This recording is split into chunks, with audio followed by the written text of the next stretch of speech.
Ассалаумағалейкум, қазақ елі. Бүгін біз сіздерге Сарыағаш ауданында орналасқан ислам орталығындағы мешітті таныстыратын боламыз.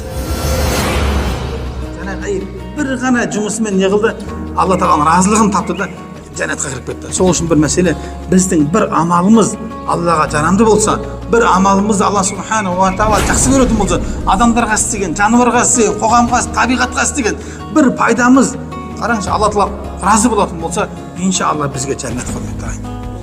Сол үшін адам баласына барынша жақсылық істеуден таянбау керек. Жақсылық жасау керек, жануарыма жасау керек. Bir itке жақсылық жасап не қылып жатыр, жәннатқа кіріп жатыр да. Пайғамбарымыз саллаллаху алейхи ва саллям хадисіне келеді да. Мына біздің күнделік бағатын малдарымыз бар ғой, сиыр, қой, ешкі, жылқы деген. Міне солардың суын жем берсек те біз сауап алады екенбіз да. Пайғамбарымыз саллаллаху алейхи ва саллям айтқан уақытта, "О Алланың елшісі, біз өзіміздің күнделікті жаңа мал шаруашылыққа су береміз, жем береміз, соған да сауап па?" дегенде, оған да сауап дейді да. Неге? Оны да Алла жаратты. Өйткені сіз су беріп жатсыз, оған жем беріп жатсыз. Сіз оған не мейірімділік танытып жатырсыз да. Бекзат, осы медресеге қанша уақыттан бері келеміз? Бірақ арнайы влог түсірілмеген, арнайы мәліметтер жоқ. Биіктігі қанша қабаттан тұрады, ішінде не бар? Көбісі мешіттің ішінде тек қана намаз оқиды деп ойлайды да. Бұның ішінде көптеген дүниелер бар. Соны таныстырайық та. Давай кеттік, таныстырайық. Бұл мешіттің сыйымдылығы 10 мың адамға жуыққа арналған. Және де мешітіміздің алдында екі кішкентай мұнара бар. Оның биіктігі 23 метр. Ортадағы күмбезіміздің биіктігі 40 метр. Ал алдындағы ұзын екі мұнарамыздың биіктігі 63 метр. Бекзат, мына сандар маған таныс болып жатыр. Ғани, алдындағы екі кішкентай мұнараның биіктігі 23 метрлігі 23 жыл бойы Пайғамбар саллаллаху алейхи ва саллямның ислам дінін насихаттауы. Ал ортадағы күмбездің 40 метрлігі болуы 40 цифрлы, яғни пайғамбарлық 40 жаста келді деген сөз. Ал енді мұнараның 63 метр болған себебі Пайғамбар алейхиссалам бұл өмірден өткен кезі. Ғимарат 4 қабаттан тұрады. Бірінші қабаты 600 балаға арналған жатақхана, олардың асханасы және де жаттығу залы.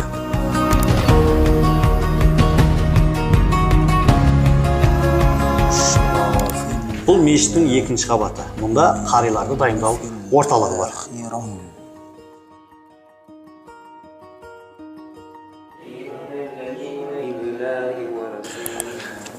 Ғани, дәл бұл бөлмеде жасалатқан дүниелер, біздің түсірілатқан видеомыз, бұдан алдыңғы түсірілген видео, бұдан кейінгі түсірілетін видеоларды дәл осы бөлмеде монтаждалып, әлеуметтік желіге тарқатылады. Бұл Абдуғаппар Сман студиясы. Сіздерге ішін таныстырайық. Құрметті көрермендер, бұл студиядан Ихсан атты ағайынды Смановтардың өмір жолы, өнегелі жолы атты деректі фильмі жақында шығады, соған көзім түсті. Ал Бекзат, айта бер. Студия өз жұмысын 2020 жылдың қыркүйек айынан басталған. Біздің YouTube каналымызда әзірге 37 мың адам бар. Біздің каналға тіркеліңіздер. Жалпы айтқан кезде бүкіл әлеуметтік желіде Абдуғаппар Сманов студиясының аккаунттары бар. Бұл мешітіміздің екінші қабаттағы кітапхана, яғни студенттерге арналған. Мұсылман әлеміне мәшһүр болған ислам ғалымдарының еңбектерін таба аласыздар. Сонымен қатар бұл кітапханада қазақ зиялыларының да еңбектері өте көп.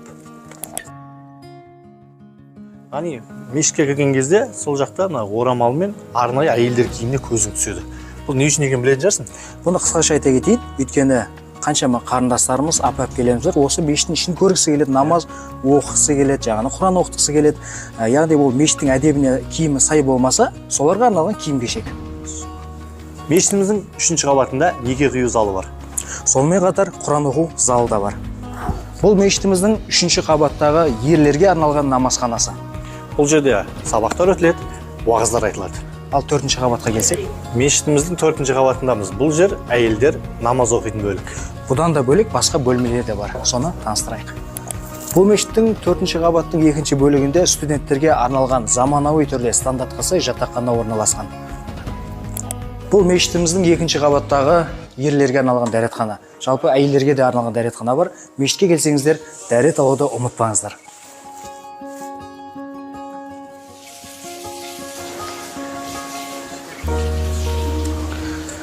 Бекзат, 4 қабатты аралайын деп шаршадым. Қарны ашты. Көрерменге мешіт туралы ақпараттың барлығын, мағлұматтың барлығын бердік деп ойлаймын. Кішкене болса да. Енді мешітке келген адам танысады, барлығын біледі деп ойлаймын. Енді Қайда барасыз? Бұл жерде ипподром бар екен. Қайықпен араласақ болады екен. Балық бар екен. Мына шатыр керемет палаулар бар екен. Қайсына барамыз? Балыққа барайық та, кеттік па? Балыққа барамыз ба? Құрметті көрермендер, келесі влогта Құдай қаласа біздің медресенің дәмді, керемет, сочный, восточный балықтарын сіздерге таныстыратын боламыз.